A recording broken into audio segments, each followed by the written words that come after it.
நீதி கதைகள் டிவி. முன்னொரு காலத்துல ஒரு ஆத்தங்கரையோரமா இருக்கிற அமைதியான கிராமம் அது. அந்த கிராமத்துல எல்லா வீடும் பக்கத்துல தான் இருக்கும். அந்த ஊர்ல ஒருத்தங்களை பத்தி ஒருத்தங்க குறை சொல்லிக்கிறது, ஒருத்தங்களை பத்தி ஒருத்தங்க தப்பா பேசிக்கிறது வழக்கம். அதுலயும் அழகேசன் சாவித்திரி தம்பதிகள் இதுக்கு ரொம்ப பிரபலமானவங்க. சூரியன் அப்பதான் உதயமாயிக்கிட்டு இருந்தான். சாவித்திரி அவளுடைய வீட்டு திண்ணையில உட்காந்துக்கிட்டு பக்கத்து வீட்டு ரங்கம்மாவை ஏதோ ஒரு மாதிரி வித்தியாசமா பாத்துக்கிட்டு இருந்தா. ரங்கம்மாவை வீட்டுல இருக்கிற மாட்டோட பாலை கறந்துகிட்டு இருந்தா. சாவித்திரி மனசுக்குள்ள, பாருங்க பக்கத்து வீட்டு ரங்கம்மாவோட ஆட்டத்தை. பால் கறக்கும் போது கையில போட்டிருக்கிற வளையல் கலகலன்னு சத்தம் வருது. சத்தம் வர மாதிரி தான் பால் கறக்குறா. நான் வளையல் வாங்கியிருக்கேன் அப்படின்னு சொல்லி காட்டுறா. அப்பதான் பக்கத்து வீட்டுல இருக்கிற கௌரி அப்படிங்கிற பொண்ணு அந்த பக்கமா வந்தா. என்ன சாவித்திரி அக்கா, காலையிலே யார் மேலேயோ பார்வைப்பட்டிருக்கு போல. வாடி கங்கா, வந்து உக்காரு. வேற யாரு, நம்ம பக்கத்து வீட்டு ரங்கம்மா நேத்து வரைக்கும் கையில கண்ணாடி வளையல தான் போட்டுக்கிட்டு இருந்தா. ஆனா இன்னைக்கு பாரு, கை நிறைய தங்க வளையல போட்டுக்கிட்டு இருக்கா. அதை பார்த்தா தங்க மாதிரி தெரியலக்கா, ஏதோ சந்தையிலிருந்து கில்ட்டு நகை வாங்கிட்டு வந்து போட்ட மாதிரி இருக்கு. அதை கேட்டு சாவித்திரி மெதுவா, கில்ட்டும் இல்ல ஒன்னும் இல்ல, முந்தா நேத்து அவ வீட்டுக்காரர் சுப்பையா ராத்திரி நேரம் ஏதோ மூட்டையை தூக்கிக்கிட்டு வந்தாரு. நான் ஜன்னல் வழியா பாத்துக்கிட்டு தானே இருந்தேன். ஏதாவது புதையல் கிடைச்சிருக்கோம் போல. அது வரைக்கும் உள்ள தூங்கிக்கிட்டு இருந்த சாவித்திரியோட புருஷனான அழகேச உடனே விடியில வந்தான். சாவித்ரி, காலங்காத்தாலேயே பேச ஆரம்பிச்சிட்ட போலயே. யாரு குடும்பத்தை பத்தி பேச ஆரம்பிச்சிருக்க? அட, யார் வீட்ட கதையும் பேசலங்க. நம்ம பக்கத்து வீட்டுக்காரங்க எப்படி இருக்காங்கன்னு தான் பாக்குறேன். அக்கம் பக்கத்து வீட்டுக்காரங்களோட நலனை பத்தி விசாரிக்கிறியா, இல்ல நெருப்ப தூக்கி போட்டுக்கிட்டு இருக்கியா? அதோ சுப்பையா இப்பதான் வேலைக்கு போறான். நீ பேசுறது அவன் காதுல விழுந்தா அப்புறம் சும்மா இருக்க மாட்டான். அவனுக்கு என்னங்க கேட்க போகுது? அந்த மனுஷன் எப்ப பார்த்தாலும் ஆகாயத்தை பார்த்துக்கிட்டே போய்கிட்டு இருப்பான். கௌரி, நீங்க வா, உன்கிட்ட ஒரு விஷயம் சொல்லணும். என்ன சாவித்திரி அக்கா அது? சொல்லுங்க, ரகசியமா வச்சுக்கிறேன். அந்த சுப்பையனுக்கு அன்னைக்கு உண்மையிலேயே புதையல் ஏதோ கிடைச்சிருக்கு போலதான் நினைக்கிறேன். ரங்கம்மா தான் பெருமையா சொல்லிக்கிட்டு இருந்தாளே, எங்க வாழ்க்கை இப்ப மாறப்போகுதுன்னு. அழகேச சிரிச்சுக்கிட்டே, அடடா, பொய்யோ உண்மை மாதிரி எவ்வளோ அழகா சொல்ற சாவித்திரி. சுப்பையா நேத்து கொண்டு வந்தது புல்லுக்கட்டு, அதை நானும் தான் பார்த்தேன். அட சும்மா இருங்க, உங்களுக்கு அதெல்லாம் தெரியாது. கௌரி, நீ போகும்போது அந்த லக்ஷ்மி அம்மா கிட்டயும் இந்த விஷயத்த சொல்லு. ஆனா நான் சொன்னேன்னு மட்டும் சொல்லாத. அன்னைக்கு மதியம் ஒரு 12 மணி இருக்கும். ஊர்ல ஆம்பளைங்க பெரிய மனுஷங்க எல்லாரும் ஒரு மரத்துக்கு கீழே உக்காந்துருக்கும் போது சாவித்திரி சொன்ன விஷயம் காத்து வாக்குல அவங்க எல்லார் காதுக்குமே போச்சு. என்ன சுப்பையா, வயலுக்கு போய் கஷ்டப்பட்டுட்டு வந்தாலும் சந்தோஷமா இருக்கியே. ஏதோ அதிர்ஷ்டம் அடிச்சிருக்குன்னு கேள்விப்பட்டனே. அதிர்ஷ்டமெல்லாம் ஒன்றும் இல்லைங்க. வயல்ல இருக்கிற விளைச்சல் கைக்கு நல்லபடியா வந்தா போதும். ஏண்டா, என்கிட்ட ஒளிச்சு வச்சு என்னடா பண்ண போற? ஏதோ பழைய காலத்து புதையல் கிடைச்சிருக்காமே, உங்களுக்கு ஏதோ தங்கம் கிடைச்சிருக்குன்னு அந்த சாவித்திரி அம்மா தான் சொல்லிக்கிட்டு இருந்தாங்க. சுப்பையா ஆச்சரியமா, சாவித்திரி அம்மாவா? அவங்களுக்கு என் வீட்டு விஷயம் எப்படி தெரியும்? நேற்று ராத்திரி நான் வீட்டுக்கு கொண்டு வந்தது வெறும் புல்லுக்கட்டு தான். என்னப்பா இது, அந்த புல்லுக்கட்டுல தான் புதையல ஒளிச்சு கொண்டு வந்தியாமே. ரங்கம்மா கூட அப்படிதான் சொல்லிக்கிட்டு இருந்துச்சான். என் வீட்டுக்காரரு இந்த ஊருக்கே ஜமீன்தாராக போறாருன்னு. சுப்பையா கோவமா, என்னது ரங்கம்மா சொன்னாலா? இருங்க, வீட்டுக்கு போய் அவளை என்ன பண்றேன்னு பாருங்க. இல்லாததும் பொல்லாததும் சொல்லி ஊருக்குள்ள என் மானத்தை வாங்குறா. சுப்பையா கோவமா வீட்டுக்கு போனான். இன்னொரு பக்கம் அழகேச அவனுடைய நண்பனான ராமமூர்த்தி கிட்ட பேசிக்கிட்டு இருந்தான். டேய் ராமமூர்த்தி, என் பொண்டாட்டி சாவித்திரி இருக்காளே, அவ ஒரு ஆல் இண்டியா ரேடியோடா. ஏதேதோ சொல்லிக்கிட்டு இருப்பா. இப்ப சுப்பையாவை பத்தி ஒரு கதைய சொல்றா. ஆமா, நானும் கேள்விப்பட்டேன்டா. ஆனா என் காதுல வேற மாதிரி விழுந்துச்சு. சுப்பையா வெளியூர்ல இருந்து யார் சொத்தையோ திருடிக்கிட்டு வந்துட்டானா அப்படின்னு சாவித்திரி தான் சொன்னாங்களாம். சுப்பையா பயந்து போய், திருட்டு சொத்தா? என்னடா சொல்லிக்கிட்டு இருக்க? சாவித்திரி இங்க வா. சாவித்திரி ரொம்ப கோவத்தோட வெளியில வந்து, ஏன் இப்படி கத்துறீங்க? ரங்கம்மா வீட்டு புதையல் ரகசியம் தெரிஞ்சு போச்சா? நீ வேற சாவித்திரி, நீ ஏதோ புதையல் கொண்டு வந்தான்னு சொன்ன. ஆனா ஊரு முழுக்க அவன் திருடிக்கிட்டு வந்தான்னு சொல்றாங்க. அவன் உன்னை கேள்வி கேட்க வந்தாலும் வருவான், பாத்துக்கோ. ஏன் மேல எதுக்கு சண்டைக்கு வர போறாரு? நான் சொன்னது உண்மைதானே. அன்னைக்கு ராத்திரி அவர் ஏதோ ஒரு மூட்டையை கொண்டு வந்தாரே. அது வெறும் புல்லுக்கட்டுதான்னு 100 தடவை உனக்கு சொல்லிட்டேன். அந்த ரங்கம்மா மேலே என்ன பகை? ஏன் இப்படியெல்லாம் சொல்ற? ஏன் இருக்காதா? எப்பவுமே என் முன்னாடி மினுக்கிக்கிட்டே திரிவா அவ. முந்த நாள் பண்டிகைக்கு அவ புது புடவை வாங்கினா, அந்த மாதிரி எனக்கு ஒரு புடவை வாங்கி கொடுக்கணும்னு உங்களுக்கு தோணுச்சா? டேய் அழகேசா, உன் பொண்டாட்டி ஆசை பெரிய பிரச்சனையை தூண்டி விட்டு இருக்கு. அங்க பாரு, சுப்பையாவும் ரங்கம்மாவும் இங்க தான் வந்துகிட்டு இருக்காங்க. சுப்பையா ரங்கம்மா 2 பேருமே ரொம்ப கோவத்தோட அழகேசன் வீட்டுக்கு முன்னாடி வந்து நின்னாங்க. ஊர்க்காரங்க எல்லாரும் என்ன நடக்குதோன்னு பார்க்க வந்தாங்க. அழகேசா, உன் வீட்டுக்கார அம்மா கிட்ட சொல்லு, என் விஷயத்துல தலையிட வேண்டான்னு. நான் திருடன்னு எதுக்கு ஊர் முழுக்க சொல்லி வச்சிருக்கா? ஐயோ, கோவப்படாத சுப்பையா, அமைதியா இரு. சாவித்ரி, அவங்களுக்கு பதில் சொல்லு. சாவித்ரி எதுவும் தெரியாத மாதிரி, நான் என்னங்க சொன்னேன்? நான் அந்த மூட்டையை பத்தி கௌரி கிட்ட சொன்னேன், அவ்வளவுதான். சாவித்ரி அக்கா, ஏன் இப்படியெல்லாம் சொல்றீங்க? நான் ஏதோ தங்கத்துல வளையல் போட்டுக்கிட்டு இருக்கேன்னு, எங்க தலையெழுத்து மாறப்போகுதுன்னு நீங்க தானே சொன்னீங்க. அது அது ரங்கம்மா, நீ தங்க வளையல் போட்டுக்கிட்டு பால் கறக்கும் போது பார்க்க முடியாம சொன்ன. பார்க்க முடியலன்னா கண்ணை முடிக்கணுமா? அதை விட்டுட்டு ஊருக்காரங்க கிட்ட ஏதேதோ சொல்லி வச்சிருக்க. என் வீட்டில் புதையில இருக்குன்னு இந்த ஊருக்கே யார் சொன்னது? அப்போ ஒருத்தர் வந்து, சாவித்திரி அம்மா தான் சொன்னாங்க. நீங்க ஏதோ புதையல் கொண்டு வந்தீங்களாமே, அதில் தங்கம் வைரம்லாம் இருக்குன்னு இந்த அம்மா தான் சொன்னாங்க. பாத்தீங்களா அழகேசண்ண, உங்க வீட்டுக்காரம்மாவால எங்க வீட்டுல தான் இன்னைக்கு சண்டை. என் வீட்டுக்காரர் என்கிட்ட வந்து கேக்குறாரு, இல்லாதது பொல்லாததுமா ஏன் ஊருக்காரங்க கிட்ட சொன்னேன்னு. நான் எதுவுமே சொல்லலையே. சரி இருக்கட்டும், நான் தான் சொன்னேன்னு வச்சுப்போம். ஆனா நீ கில்ட் நகையை போட்டுக்கிட்டு பில்டப் கொடுக்கறது இல்லையா? சாவித்திரி, வாய மூடு. உன்னால எங்களுக்கு நடுவில் சண்டை வந்துடும் போல தெரியுது. சுப்பையா, என்னை மன்னிச்சிடுப்பா. என் பொண்டாட்டி ஏதோ தெரியாம பேசிட்டா. நீங்க பக்கத்து வீட்டுக்காரருன்னு சும்மா இருக்கேன், இல்லைனா இந்த பிரச்சனையை பஞ்சாயத்துக்கு கொண்டு போயிருப்பேன். என்னதான் பக்கத்து வீட்டுக்காரங்கன்னாலும் வாய்க்கு வந்ததெல்லாம் இப்படி பேசலாமா? அப்போ சாவித்ரி மெதுவா சிரிச்சுக்கிட்டு, ஐயோ எதுக்கு நான் இவ்வளோ கோவம்? ஏதோ சும்மா சொன்னேன். நீங்க சொன்னது சும்மா சொல்லியிருக்கலாம், ஆனா ஊர்க்காரங்க சும்மா எடுத்துக்கலையே. உங்க வீட்டுல இப்படி நடந்தாதான் உங்களுக்கு தெரியும். சாவித்ரி, இப்போவாவது உண்மையை சொல்லு. அன்னைக்கு அந்த பையில பார்த்தது புல்லுதான்னு உனக்கு தெரியும் தானே? அப்போ சாவித்ரி மெதுவா, ஆமாங்க, அதுல புல்லு இருக்குன்னு எனக்கு தெரியும். ஆனா இந்த ரங்கம்மா பண்டிகைக்கு புது புடவை கட்டினால, அப்போல இருந்துதான் எனக்கு வயிற்றுச்சல் வந்துச்சு. சுப்பையா சிரிச்சுக்கிட்டே, அட கடவுளே, ஒரே ஒரு புடவைக்கா இவ்வளோ பெரிய கதையை கட்டினீங்க? மனுஷங்களுக்குள்ள பொறாம இருந்தா உலகம் என்ன ஆகுறது? சண்டை முடிய நிலைமைக்கு வந்துருச்சுன்னு நினைக்கும் போது அழகேசன் ஒரு திட்டத்தை போட்டான். அவனுடைய பொண்டாட்டிக்கு பாடத்தை கத்து கொடுக்கணும்னு நினைச்சு. சுப்பையா, ஏதோ தெரியாம நடந்துடுச்சு. சாவித்ரி, ரங்கம்மா கிட்ட இருக்கிற புடவையை விட நல்ல புடவை வாங்கி தரேன். ஆனா நாளைக்கு நீ ராமையா வீட்டுக்கு போய் ஒன்று சொல்லணும். சாவித்ரி உற்சாகமா, என்னன்னு சொல்லுங்க, நான் என்ன வேணும்னாலும் சொல்லிட்டு வரேன். ராமலிங்க ஐயாவோட வீட்டில் ஒரு பழைய காலத்து புதையல் இருக்கு, ஒரு இரும்பு பெட்டி இருக்கு, அதுக்குள்ள தங்கமும் வைரமும் இருக்குன்னு சொல்லணும். அதை அவரை பொண்டாட்டிக்கிட்ட போய் சொல்லிட்டு வா. ஆனா என் பேரை சொல்லாத. அடுத்த நாள் காலையிலேயே சாவித்ரி ராமலிங்கையாவோட வீட்டுக்கு போய், அம்மா உங்களுக்கு விஷயம் தெரியுமா? உங்க வீட்ல ஒரு பெட்டியில நிறைய வைரம் எல்லாம் இருக்காமே. அதை கேட்டு அவருடைய மனைவி, எங்க வீட்டுல வைர பெட்டி இருக்கா? இது எவனாவது பைத்தியக்கார சொன்னதா இருக்கும். எங்க வீட்டுல ஒரு பித்தளை சொம்பு கூட கிடையாதுங்கிற. ஐயோ, உங்க வீட்டுக்காரர் ஒளிச்சு வச்சிருக்காராமே, இது என் வீட்டுக்காரர் தான் சொன்னாரு. அப்படியா? அப்ப இரு, 2 பேரும் போய் சேர்ந்து கேட்கலாம் அப்படின்னு சொல்லி அவங்க 2 பேரும் ராமலிங்கையா கிட்ட வந்து, எங்க என்கிட்டயே மறைச்சு வைக்கிறீங்களா?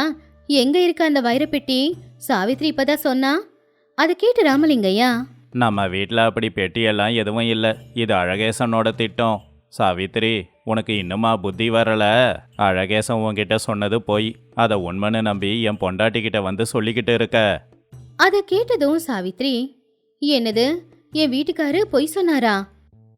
ஆமாம், நான் தான் பொய் சொன்னேன். நான் சொன்ன பொய்யை உண்மைன்னு நம்பி இவங்க கிட்ட வந்து கலகம் முட்டி விட பார்த்தியே. கடைசியில் என்ன ஆச்சு? அவமானப்பட்டியே போதுமா? ஏம்மா சாவித்திரி அம்மா, அந்த வைரப்பெட்டி எங்கே இருக்குன்னு சொன்னால் நாங்களும் கண்ணால் பார்த்துட்டு போவோம்ல. ஆமா சாவித்ரி அக்கா, கில்ட் நகையை விட வைரம் பார்க்கறதுக்கு நல்லா இருக்குமாமே. சாவித்ரி வெக்கப்பட்டு தலை குனிஞ்சு அவ செஞ்சது தப்புன்னு புரிஞ்சுக்கிட்டு, இங்க பாரு சாவித்திரி, அக்கம் பக்கத்து வீட்டுக்காரங்க நம்ம சொந்தக்காரங்க மாதிரி. அவங்க புடவை கட்டினால நம்ம பொறாமப்படக்கூடாது. நாம எல்லாம் ஒன்று மண்ணுமா வாழறது தான் நமக்கு நல்லது. மற்றவங்கள பற்றி பேசும்போது கொஞ்சம் பார்த்து பேசு. என்ன மன்னிச்சிடுங்க, ஏதோ பொறாமையில இப்படியெல்லாம் பேசிட்டேன். ரங்கம்மா, சுப்பையண்ண, தயவு செஞ்சு 2 பேரும் மன்னிச்சிடுங்க. பரவாயில்ல விடுமா. கிராமத்தில் எல்லாரும் ஒன்று மண்ணுமா இருக்கிறது தான் நல்லது. ஒருத்தவங்கள பற்றி ஒருத்தவங்க பேசினா நமக்குள்ள நிம்மதி போயிடும். வாங்கக்கா, என் வீட்டுக்கு வாங்க. நான் வாங்கின அந்த புது புடவையே காட்டுறேன். அது பிடிச்சிருந்தா உங்க வீட்டுக்காரர்கிட்ட சொல்லி வாங்கி கொடுக்க சொல்லுங்க. சாவித்திரி சிரிச்சுக்கிட்டே ரங்கம்மா கூட வீட்டுக்கு போனா. அன்னையில இருந்து அந்த ஊர்ல எந்த ஒரு பிரச்சனையும் இருக்கல. சாவித்திரி அவளுடைய தப்ப புரிஞ்சுக்கிட்டா. அழகேசன் தான் பொண்டாட்டிக்கு ஒரு நல்ல பாடத்தை கத்து கொடுத்துட்டான். இந்த கதையில இருக்கிற நீதி என்னன்னா, நாம இல்லாதது பொல்லாததோ சொல்லும் போது மத்தவங்களுக்கு நஷ்டம் வருதோ இல்லையோ, நம்ம கேரக்டர் இங்க அடி வாங்கும். நாம ஏதாவது சொல்ல போய் கடைசியில அந்த விஷயத்துல நாமளே அவமானப்பட்டு நிக்கிறத விட அக்கத்து பக்கத்து வீட்டுக்காரங்க கூட நம்ம ஒண்ணுமா இருக்கிறதே நல்லது. அது ஒரு அழகான கிராமம். காலையில 6 மணி. ராஜேஷ் அவன் வீட்டு திண்ணையில உட்காந்துக்கிட்டு வேப்பங்குச்சியில பல்லு தேய்ச்சிக்கிட்டு இருக்கும் போது அவனுடைய பொண்டாட்டியான லக்ஷ்மி விளக்கேத்துறதுக்காக எண்ணெய் டப்பா எங்க இருக்குன்னு தேடிக்கிட்டு இருந்தா. ஏங்க, அந்த எண்ணெய் பாட்டிலை எங்க வச்சீங்க? விளக்கேத்தணும், இருட்டு இன்னும் போகல. ராஜேஷ் ரொம்ப கோவமா, ஏன் இப்போ என்ன டப்பா எதுக்கு? அதான் சூரியன் வந்துட்டான்ல, கதவை திறந்து வை, வெளிச்சம் வீட்டுக்குள்ள வரப்போகுது. இதுக்கு எதுக்கு எண்ணெயை வீணாக்கிக்கிட்டு? ஜன்னல் திறந்து வச்சா சில்லுன்னு காத்து வீசும். சமையல் அறையில கொஞ்சம் கூட வெளிச்சமே இல்ல. ஒரே ஒரு விளக்கு ஏத்தி வச்சா உங்க அப்பன் சொத்து ஒண்ணு குறைஞ்சு போயிடாது. நேத்து தானே 2 லிட்டர் எண்ணெயை வாங்கிட்டு வந்தோம். 2 லிட்டர் வாங்கிட்டு வந்தா 2 மாசத்துல அதை காலி பண்ணணுமா என்ன? 2 லிட்டர் எண்ணெய் 6 மாசம் வரணும். இப்ப எதுக்கு விளக்கேத்தணும்? இருட்டுல உனக்கு கண்ணு தெரியாதா என்ன? நீங்களும் உங்க கஞ்சத்தனமும் ஒரு காஃபியாவது வச்சுக்கிட்டு வரேங்க. காப்பியா? என்ன இது புதுசா காப்பி குடிக்கிற பழக்கம்? தினமும் கஞ்சி தண்ணியை தானே குடிப்ப. காப்பி தூளோட ரேட் என்னன்னு தெரியுமா? மாட்டுப்பால் இருக்குல்ல, அதை மட்டும் நல்லா காய்ச்சி குடி. அந்த பால் கண்ணுக்குட்டிக்கே பத்தாது. கடைசி சொட்டு பால் இருக்கிற வரைக்கும் நீங்க கறந்து வித்துடுறீங்க. பக்கத்து வீட்டுக்காரம்மா நேத்து கேக்குறாங்க, உங்க வீட்டுல தான் அவ்வளோ பால் இருக்கே, ஆனா நீயே இவ்வளோ மிடிஞ்சிருக்கேன்னு. அசிங்கமா இருக்கு. இதில் அசிங்கப்பட என்ன இருக்கு? நாம சிக்கனமா இருக்க பெருமைப்படணும். யாருக்காவது கஷ்டம்னா நம்ம கிட்ட தான் கேட்டு வருவாங்க. சரி, அந்த எண்ணெய் பாட்டில கொடுங்க. குழம்புக்கு தாளிச்சு கொட்டவாவது எண்ணெய் வேணும்ல. இதெல்லாம் எண்ணெயில தாளிச்சு கொட்டலன்னு யார் அழுதா? ஏன் வேக வச்ச காய்கறி சாப்பிட மாட்டியா? அதுதான் உடம்புக்கு ரொம்ப நல்லது. லக்ஷ்மி ரொம்ப கோவமா, உங்ககிட்ட பேச எனக்கு நேரம் இல்ல. எண்ணெய் பாட்டில் எங்க இருக்குன்னு சொல்லுங்க, இல்லைன்னா அவ்வளவுதான். ராஜேஷ் விருப்பமே இல்லாம, பரணையில அரிசி டப்பாவுக்கு பின்னாடி வச்சிருக்கான் பாரு, பார்த்து பயன்படுத்து. ஒரு துளி கூட வீணாக கூடாது. லக்ஷ்மி கோவமா வீட்டுக்குள்ள போனா. அப்பதான் பக்கத்து வீட்டு ரங்கையா அங்க வந்தான். ராஜேஷ் மச்சான், வணக்கம். யார் இது? ரங்கையாவா? என்ன இந்த பக்கம்? ஒரு முக்கியமான விஷயமா வந்தேன். என் சின்ன பொண்ணுக்கு ஜுரம் அடிக்குது. கையில் ₹1 கூட இல்லை. ஹாஸ்பிட்டலுக்கு கூட்டிட்டு போகணும். ஒரு ₹10 கூட. சீக்கிரமா திருப்பி தரேன். ₹10வா? என்ன ரங்கையா, என்கிட்ட ஏதோ அவ்வளவு பணம்? நான் கூட ஏழை தானப்பா. அப்படி சொல்லாத மச்சான், உன்கிட்ட பணம் இருக்கும். இப்போ எனக்கு பண தேவை அதிகமாக இருக்கு மச்சான். வட்டி வேணும்னா தரேன். அட நீ வேற சும்மா இரு. என்கிட்ட பணம் இருந்தா தர மாட்டேனா? என்கிட்ட பணம் இல்லை. வேணுனா சாம்பையாவை போய் கேளு. அவன்கிட்ட போய் கேட்கணுமா? நீ நம்மாளுன்னு வந்து கேட்டேன். பண விஷயத்துல எல்லாரும் ஒன்று தான். என்கிட்ட இல்லை, அதனால தான் அவன்கிட்ட போக சொல்கிறேன் அப்படின்னு சொல்லி ராஜேஷ் பல்ல தொலைக்க ஆரம்பிச்சான். ரங்கையா கவலையா அங்கிருந்து போயிட்டான். இது எல்லாத்தையும் கேட்டுக்கிட்டு இருந்த லக்ஷ்மி வெளியில வந்து, ஏங்க பாவங்க ரங்கையா அண்ணன் ₹10 தானே கேட்டாரு, கொடுத்துருக்கலாம்ல. சின்ன குழந்தைக்கு உடம்பு சரியில்லைன்னு தானே கேட்டாரு, அதுக்கு போய் இப்படி பண்றீங்களே. வாய மூடு. இன்னைக்கு ஒருத்தருக்கு கொடுத்தா இன்னொருத்தவங்க வருவாங்க. கஷ்டப்பட்டு சம்பாதிச்சதை எதுக்கு கொடுக்கணும்? கடவுள் நமக்கு கொடுத்தது மற்றவங்களுக்கு கொடுக்கணுங்க. தேவையில்லாம செலவு பண்ணாதான் கடவுளுக்கே கோபம் வரும். நீ போய் உன்னோட வேலையை பாரு. அன்னைக்கு மதிய நேரம் லக்ஷ்மியோட வீட்டு வாசல்ல ஒரு வண்டி வந்து நின்னுச்சு. அதுல இருந்து சோமையா இறங்குனான். சோமையா லக்ஷ்மியோட அண்ணன். அவன் ரொம்பவும் புத்திசாலி. அண்ணா வான, எவ்வளவு நாளாச்சு உன்னை பார்த்து. உள்ளவா அண்ணன். நல்லா இருக்கியா தங்கச்சி? உன்னையும் மாப்பிளையும் பார்த்துட்டு போலான்னு தான் வந்தேன். ராஜேஷ் விருப்பம் இல்லாம, வா மச்சான். என்ன திடீர்னு இந்த நேரம்? சரியா சாப்பாட்டு நேரத்துக்கு? அதை கேட்டு சோமையா சாப்பாட்டு நேரத்துக்கு தான் சொந்தக்காரங்க வரணும் மாப்பிள்ள, அப்பதானே எல்லாம் தெரியும். ராஜேஷ் புலம்பிக்கிட்டே லக்ஷ்மி, உங்க அண்ணன் வந்திருக்காரு, சாப்பாட்டுக்கு கொஞ்சம் அரிசியை சேர்த்து போடு, இருக்கிற குழம்ப ஊத்து. சோமையா மனசுக்குள்ள இவன் கஞ்சத்தனத்தை இன்னும் விடலையா, இவனுக்கு பாடம் கத்து கொடுக்கணும். எல்லாரும் சாப்பிட உக்காந்தாங்க. லக்ஷ்மி கத்திரிக்காய் குழம்பும் மோரும் வச்சா. என்ன தங்கச்சி, வீட்ல நெய் இல்லையா? அதான் உங்க வீட்ல அவ்வளோ மாடுங்க இருக்கே. அந்த மாடு இப்பெல்லாம் பால் குடுக்கறதே இல்லைண்ணே. ஆமா மச்சான், நெய் உடம்புக்கு நல்லதில்ல, கொழுப்பை அதிகமாக்கிடுமா, அதனால சாப்பாட்டுல சேர்த்துக்காத. சோமையா சிரிச்சுக்கிட்டே சரி சரி, இருக்கிறத சாப்பிட்டுக்கிறேன். ஆனா மாப்பிள்ள, ஒரு முக்கியமான விஷயம் சொல்லணும். எனக்கு தெரிஞ்சு வரதராஜன்னு ஒரு ஜமீன்தார் இருக்காரு. யாரெல்லாம் சிக்கனமா நேர்மையா இருக்காங்களோ அவங்களுக்கு நிறைய பணம் கொடுக்கறாராம். அவர் இப்ப நம்ம தலக்காக்கு தான் வந்திருக்காரு. ராஜேஷ் சந்தோஷமா என்னது, உண்மையாவா? லட்சம் தருவாரா? நான் உன்னை பத்தி சொன்ன மாப்பிள்ள, என் தங்கச்சி புருஷன் நேர்மையானவர், சிக்கனமானவர்னு உன்னை அவர் பார்க்கணும்னு சொன்னாரு. அதை கேட்டதோ ராஜேஷ் நல்ல வேலை பண்ணியிருக்க மச்சான். அவரு எப்போ வராரு? இன்னைக்கு சாயந்தரம் தான் வரேன்னு சொன்னாரு. ஆனா ஒரு முக்கியமான விஷயம், அவர் எந்த வீட்டுக்கு போனாலும் அவரை நல்லபடியா கவனிக்கணும். அவருக்கு விருந்து சாப்பாடு போடணும். அதில் உன் கஞ்சத்தனத்தை காட்டினா அப்புறம் உன் வீட்டுக்கே வரமாட்டாரு. விருந்து சாப்பாடா? விருந்து சாப்பாடுனா நிறைய செலவாகுமே. அட, நீ 1000 ரூபாய் செலவு பண்ணா 10 லட்சம் தருவாரு. 10 லட்சம் பெருசா 1000 பெருசா? அதை கேட்டதோ ராஜேஷ் 10 லட்சத்துக்கு 1000 ரூபாய் செலவு பண்றது தப்பு இல்லை. லக்ஷ்மி, கேட்டியா? நம்ம தலையெழுத்து மாறப்போகுது. சாப்பாடு சாதாரணமா இருக்கக்கூடாது. பாஸ்மதி அரிசியில தான் சோறு வடிக்கணும். 10 வித பொரியல், 5 வகை குழம்புன்னு எல்லாம் இருக்கணும். கண்டிப்பா கண்டிப்பா. லக்ஷ்மி, என்ன வாங்கணும்னு சொல்லு, நான் போய் வாங்கிக்கிட்டு வரேன். ராஜேஷ் சந்தைக்கு போனான். சட்டப்பையில இருந்து பணம் எடுக்கும் போது அவனுக்கு ரொம்ப கஷ்டமா தான் இருந்துச்சு. அப்போ கடைக்காரரு, என்னங்க தம்பி, உங்க வீட்டில் இன்னைக்கு என்ன விசேஷம்? இவ்வளோ காய்கறி வாங்கிட்டு போறீங்களே. விசேஷம் எதுவும் இல்லை, வீட்டுக்கு ஒரு பெரிய மனுஷன் வராரு, அவருக்கு விருந்து வைக்கணும். ராஜேஷ் ஒவ்வொரு பொருளா வாங்கும் போது மனசுக்குள்ள 10 லட்சம் 10 லட்சம் அப்படின்னு சொல்லி வாங்கினான். கடைசியில எல்லாத்தையும் எடுத்துக்கிட்டு வீட்டுக்கு வந்தான். லக்ஷ்மி, அந்த பாயாசத்துல முந்திரி அதிகமா போடு. வரவர நம்மள கஞ்சோன்னு நினைக்க கூடாது. போடுறேங்க, ஆனா அவரு வரலன்னா செஞ்சது எல்லாத்தையும் என்ன பண்றது? அதான் உங்க அண்ணன் இருக்காருல, வருவாரு. பலவிதமான சாப்பாடு தயாராச்சு. மனம் வீடு முழுக்க பரவி இருந்துச்சு. ராத்திரி 9 மணி ஆச்சு. அப்ப சோமையா தனியா தான் வந்தான். என்ன மச்சான், ஜமீன்தார் எங்க வரலையா? அது ஒரு பிரச்சனை மாப்பிள்ள. பக்கத்து ஊர்ல ஏதோ ஒரு கஞ்ச பிசினாரி அவங்க அப்பா அம்மாவுக்கு சாப்பாடு போடலையாம். அதை ஜமீன்தார் கேள்விப்பட்டாரா? இந்த ஊர்ல கஞ்ச பிசினாரிங்க நிறைய பேர் இருக்காங்கன்னு சொல்லிட்டு அவரு வரவே இல்லை. ஐயோ, நான் அப்படி இல்லைன்னு நீ சொல்லலையா? நான் சொன்ன மாப்பிள்ள, உன் தங்கச்சி வீட்டுக்காரு அவ்வளோ நல்லவருனா சமைச்சதை ஊர்ல இருக்கிற ஏழைங்களுக்கு கொடுக்க சொல்லு. அப்ப நான் பார்த்துட்டு வந்து 10 லட்சம் தரேன்னாரு. என்னது, ஏழைங்களுக்கு கொடுக்கணுமா?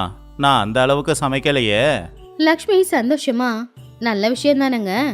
ஊர்ல இருக்கிற எல்லாரையும் கூப்பிட்டு அவங்களுக்கு வயிறார சாப்பாடு போடலாம். ராஜேஷும் வேற வழி இல்லாம சரி, என்ன பண்றது அப்படின்னு சொல்லி ஏழைங்க நிறைய பேரையும் அதே மாதிரி தெரிஞ்சவங்களையும் கூப்பிட்டாங்க. எல்லாருமே ஆச்சரியப்பட்டாங்க. அப்பாடா, ராஜேஷ் தம்பி, உங்க வீட்டு சாப்பாடு இவ்வளோ சுவையா இருக்கும்னு தெரியாது. ஆமா மச்சான், காலையில தான் என்கிட்ட பணம் இல்லைன்னு சொன்னேன். ஆனா இப்படி ஒரு சாப்பாடு இப்ப போடுற. உன் மனசு வெண்ண மாதிரி. என் பொண்ணும் நல்லா சாப்பிட்டா. ராஜேஷ் எல்லாருமே மனசார சாப்பிட்டு வாழ்த்துறத பார்த்ததும் அவன் மனசு மாறுச்சு. மச்சான், எல்லாரும் சந்தோஷமா சாப்பிட்றத பார்க்கும்போது என் மனசுக்கு ஏதோ நிறைவா இருக்கு. வந்தவங்க எல்லாருமே போயிட்டாங்க. இப்ப ராஜேஷ், சோமையா, லக்ஷ்மி தான் இருந்தாங்க. மச்சான், நான் பரீட்சையில பாஸ் ஆயிட்டேனா? நாளைக்கு ஜமீன்தார் வருவாரா? மாப்பிள்ள, அந்த மாதிரிலாம் எந்த ஜமீன்தாரும் இல்லை. நான் சும்மா பொய் தான் சொன்னேன். அதை கேட்டதோ ராஜேஷ், என்னது, எதுக்காக பொய் சொன்ன? என்ன பண்றது மச்சான், நான் பொய் சொல்லலைன்னா நீ எல்லாருக்கும் சாப்பாடு போட்டிருப்பியா? காலையில் அந்த ரங்கையா வந்து பணம் கேட்டப்ப கொடுத்தியா? இல்லைன்னு சொல்லி தானே அனுப்பி வச்ச. ஆனால் இன்னைக்கு நீ சாப்பாடு போட்டப்போ அவங்க முகத்தில் தெரிஞ்ச சந்தோஷத்தை விட வேற என்ன வேணும்? ஆமாங்க, பணம் செலவாகிறத பத்தி யோசிச்சா நம்ம வாழ்க்கையில எப்பவுமே நிம்மதியா வாழ முடியாது. ராஜேஷ் யோசிக்க ஆரம்பிச்சான். மச்சான், நீ சொல்றது உண்மைதான். ரங்கையா இன்னைக்கு என்னை கட்டிப்பிடிச்சி சந்தோஷத்தை தெரிவிச்சப்போ பணம் கொடுக்காத வேதனைய நான் அனுபவிச்சேன். வாழ்க்கையில் பணம் முக்கியம்தான், ஆனால் பணமே வாழ்க்கையாக மாறிட்டா நம்மளோட வாழ்க்கைக்கு அர்த்தமே இல்லாமல் ஆயிடும். அது கேட்ட ராஜேஷ், சரி மச்சான், இன்னைக்கு நான் ஒரு பாடத்தை கற்றுக்கிட்டேன். நிச்சயமா இன்னையிலிருந்து நான் மாறிடுவேன். அந்த நிகழ்வு ராஜேஷோட மனசை மாத்திடுச்சு. அவனுடைய கஞ்சத்தனம் எல்லாத்தையுமே விட்டு கஷ்டம்னு வரவங்களுக்கு உதவி செய்ய ஆரம்பிச்சான். சோமையாவோட புத்திசாலித்தனம் ராஜேஷை சுத்தமா மாத்திடுச்சு. இப்போ லக்ஷ்மியும் சந்தோஷமா இருந்தா. இந்த கதையில இருக்கிற நீதி என்னன்னா, சேர்த்து வைக்கிறது நமக்கு தேவைப்படும் தான், ஆனா அதுக்காக கஞ்ச பிஸ்னாரித்தனமா யாருக்குமே உதவாம இருக்கிறது தப்பு.